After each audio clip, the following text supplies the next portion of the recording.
अस्सलामुअलैकुम, this is Zahira Shafi. उम्मीद करती हूँ आप तमाम लोग खैर खैरियत से होंगे। तो जनाब, इलेक्शन के नताइज में हमने देखा कि रातों रात इनकलाब आ गया। जो रात तक गैर हतमी गैर सरकारी नताइज के मुताबिक जीत रहे थे, सुबह होते ही वो हारने लगे। लेकिन इंटरेस्टिंग सूरत हाल अब ये पैदा हो गई है कि आज़ाद उम्मीदवारों ने बड़ी तादाद में सीट्स हासिल करके सियासी मुखालिफिन को कुछ मुश्किल में ज़रूर डाल दिया है। और अभी तक यानी कि इस धांधली के बाद भी नून लीग या कोई और जमात सादा अक्सरियत हासिल नहीं कर पाई है। मैजिकल नंबर, गोल्डन नंबर अभी तक हासिल नहीं हुआ है और इसलिए अब सियासी जोड़ तोड़ का बाकायदा तौर पर आगाज भी हो चुका है। आपको याद होगा, गुज़िश्ता रोज की बात है जब 60 सीट्स ही मुस्लिम लीग नून जीती थी, तो मियाँ साहब की जानिब से विक्ट्री स्पीच कर दी गई थी और उन्होंने तमाम तर सियासी जमातों को बशमूल इंडिपेंडेंस को भी दावत दी थी कि सब आए, मिल बैठें और इस हुकूमत को चलाएं।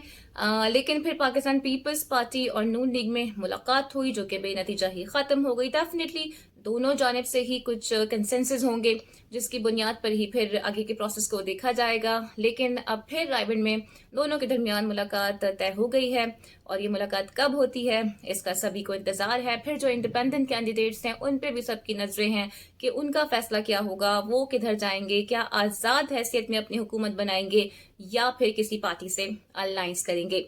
तो जहां तक पाकिस्तान तहरीक इंसाफ की बात है तो उन्हें आज एक बड़ी खुशखबरी मिली है इस एतबार से कि इमरान खान साहब के जो 9 मई के केसेस थे, 12 केसेस, उनमें उन्हें जमानत मिल गई है। ये एक बहुत बड़ा रिलीफ है और इस रिलीफ को मद्देनजर रखते हुए अब ऐसा लगता है कि जो बाकी केसेस में उनकी सजाएं हैं, चाहे वो तोशा खाना केस हो, साइफर केस हो या इद्दत वाला केस हो, उसमें उनका बाहर आना कुछ आसान सा नजर आ रहा है। फिर आज बैरिस्टर गौहर की जानिब से भी प्रेस कॉन्फ्रेंस की गई है और बड़ा कैटेगोरिकली उनकी जानिब से कहा गया है कि वो पंजाब में भी, केपी में भी और इसके अलावा विफाक में भी हुकूमत बनाने जा रही हैं। जबकि उन्होंने ये भी कहा है कि MWM की सीट हमारी और हमारी सीटें उनकी हैं। तो गालिबन एक इशारा उनकी जानिब से दे दिया गया है कि इस जमात के साथ इत्तेहाद हो सकता है और वाज़ेह रहे कि अगर इस जमात के साथ इत्तेहाद हो जाता है, पार्लियामान में आ जाते हैं, तो फिर रिजर्व सीट्स भी वो हासिल करने में कामयाब हो जाएंगे।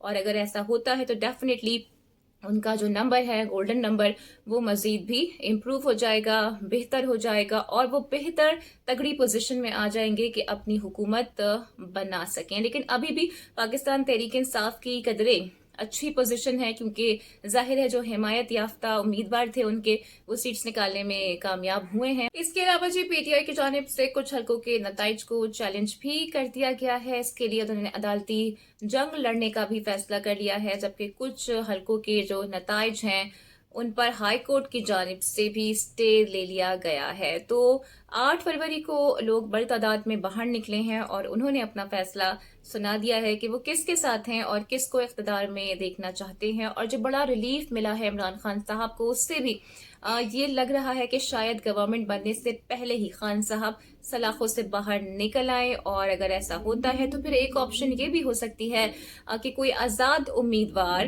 अपनी सीट छोड़े, इस पे ज़िमनी इंतखाब हो और इमरान खान साहब वो जीतें, पार्लियामेंट में आ जाएं और शायद वजीर आजम भी बन जाए। तो एक सिनेरियो ये भी नजर आ रहा है। इसके अलावा पंजाब में सूरत हाल जी बड़ी इंटरेस्टिंग हो गई है। नून लीग और PTI के दरमियान इस वक्त कांटेदार मुकाबला जारी है। इंडिपेंडेंट कैंडिडेट्स 137 सीटें ले चुके हैं जबकि नून लीग के पास इस वक्त 136 सीटें हैं। नून लीग ये क्लेम भी कर रही है कि रिजर्व सीट्स भी उन्होंने हासिल कर ली हैं, लेकिन जब तक ऑफिशियल नताइज का ऐलान इलेक्शन कमीशन की जानिब से तमाम हलकों का नहीं कर दिया जाता है उस वक्त तक कुछ कहना अभी काबिल वक्त ही होगा। लेकिन सूरत हाल जैसे कि मैं कह रही हूँ कि काफी ज्यादा इंटरेस्टिंग होती हुई नजर आ रही है और कल बाकायदा तौर पर पाकिस्तान तहरीक इंसाफ की जानिब से एहतजाज की कॉल भी दे दी गई है। आज भी कराची में जमात इस्लामी के साथ मिलकर उन्होंने एहतजाज किया है और हैरत अंगेज तौर पर हम ये देख रहे हैं कराची में भी कैदी 804 kg नारे लग गए हैं। उसके बाद तहरीक लब्बैक की जानिब से भी एहतजाज किया गया है, जबकि पाकिस्तान तहरीक इंसाफ और जमात इस्लामी की जानिब से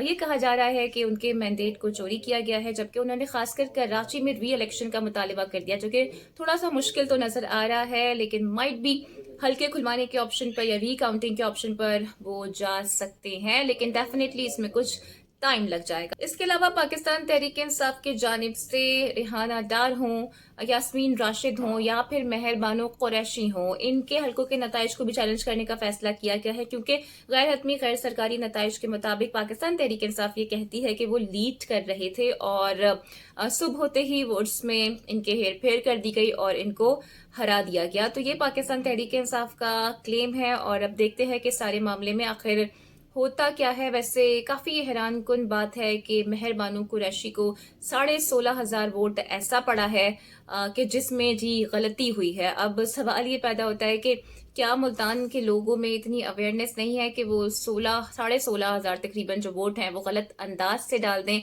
तो काफी ज्यादा कंट्रोवर्शियल मामलात नजर आ रहे हैं। और इंटरनेशनल मीडिया की मैं बात करूं तो उन्होंने भी इस इलेक्शन के लिए एलिजिट का वर्ड इस्तेमाल किया है और वो ये कह रही हैं कि सारा दिन इलेक्शन के दिन इंटरनेट सर्विस भी बंद रही है और इसकी शफाफियत पे सवालात उठ गए हैं। फिर कुछ आरोज के हवाले से भी उन्होंने बात की है और आपको पता है कि फॉर्म 45 और फॉर्म 47 को लेके पहला ही काफी रौला पड़ चुका है। तो ये तमाम चीजें हैं जो कि अभी देखने में आ रही हैं। लेट्स सी आगे का मंजरनामा इस सूरत हाल में क्या बनता है और पाकिस्तान तहरीक इंसाफ के जानिब से क्या ऑप्शंस पे गौर किया जाता है, किस जमात के साथ वो अलायंस करते हैं और इसके अलावा क्या पाकिस्तान पीपल्स पार्टी और नून लीग में कोई हुकूमत साजी के हवाले से प्लानिंग हो पाएगी या नहीं हो पाएगी। क्योंकि हमने ये भी देखा था कि इलेक्शन कैंपेन के दौरान बिलावल भुट्टो जरदारी ने काफ़ी तनकीद की थी मुस्लिम लीग नवाज पर, जिसका मुस्लिम लीग नवाज ने पहले तो इतना जवाब नहीं दिया था, लेकिन उसके बाद नाम लिए बगैर वो भी उन पर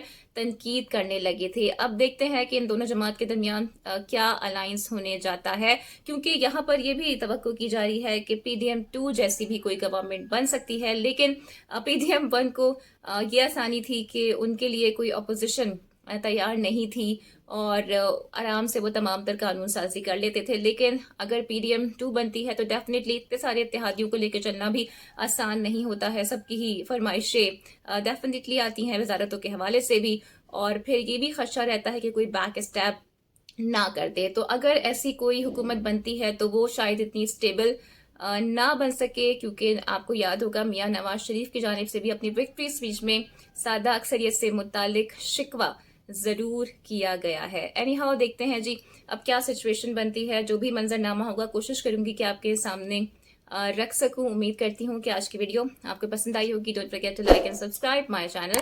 अपना बहुत ख्याल रखिएगा। वीडियो को शेयर और लाइक आपने लाजमी करना है। Take care. अल्लाह हाफिज।